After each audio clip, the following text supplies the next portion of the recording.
தமிழகத்தில் தேர்தல் தேதி அறிவிக்கப்பட்டதையடுத்து மாநிலம் முழுவதும் தேர்தல் நடத்தை விதிமுறைகள் அமலுக்கு வந்தன.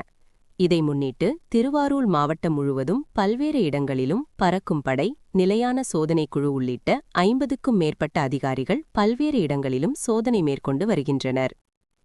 அதன்படி திருவாரூர் மாவட்டம் முழுவதும் 36 தேர்தல் நிலையான கண்காணிப்பு குழுக்கள் சோதனையில் ஈடுபட்டு வரும் நிலையில், இன்று மதியம் திருவாரூர் மாவட்டம் திருநெய்ப்பூர் பகுதியில் தேர்தல் நிலையான கண்காணிப்பு குழு அதிகாரிகள் வட்டார வளர்ச்சி அலுவலர் சுவாமிநாதன் தலைமையில் சோதனையில் ஈடுபட்டிருந்தனர். அப்போது திருவாரூர் மாவட்டம் வலங்கைமான் அடுத்த கோவில்பத்து பகுதியைச் சேர்ந்த பிரபாகரன் என்பவர் தனது செங்கல் லாரியில் உரிய ஆவணங்களின்றி எடுத்து வந்த ரூபாய் 53,500 கைப்பற்றி திருவாரூர் தேர்தல் நடத்தும் அலுவலரும் கோட்டாட்சியருமான சத்யாவிடம் அதனை ஒப்படைத்தனர். இந்த நிகழ்ச்சியில் திருவாரூர் வட்டாட்சியரும் உதவி தேர்தல் நடத்தும் அலுவலருமான இளங்கோவன் மற்றும் ராமச்சந்திரன், தேர்தல் துணை வட்டாட்சியர் கார்த்திகேயன் உள்ளிட்ட அதிகாரிகள் உடனிருந்தனர். செய்திகளை உடனுக்குடன் தெரிந்து கொள்ள லைக் பண்ணுங்க, ஷேர் பண்ணுங்க, சப்ஸ்கிரைப் பண்ணுங்க, மறக்காம கமெண்ட் பண்ணுங்க.